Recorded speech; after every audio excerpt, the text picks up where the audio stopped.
мурда мүмкүн эместей сезилген шарттарды кое баштады.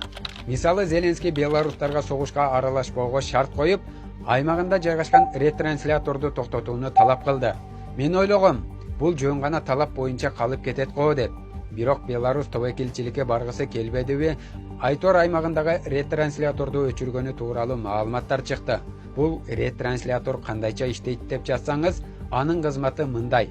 Россиянын дрондору учуп, Украина аймагына өткөндө, же болбосо ошол аймактан учурулганда, бул антенналар байланышты камсыздайт. Эгер бул антенналар жок болсо, дрондор так эффективдүү иштөөсү кыйындайт. Эми мен эмне үчүн Россиянын ийгилигин айтпай жатасың?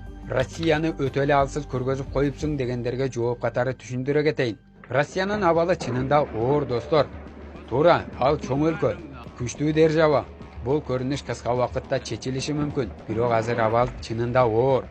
Анткени Украина тынымсыз дрондор менен чабуул жасап жатат. Украинада мындай дрондордун саны миллиондоп саналат. Мына ушул дрондорду колдонуп, Крымды бензинге чектөө киргизүүгө аргасыз кылды.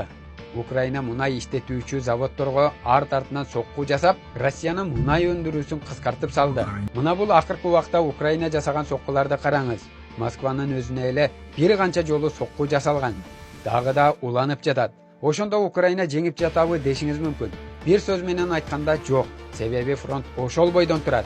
Ооба, бир-аз 1-2 чакырым ары бери жылып жатат.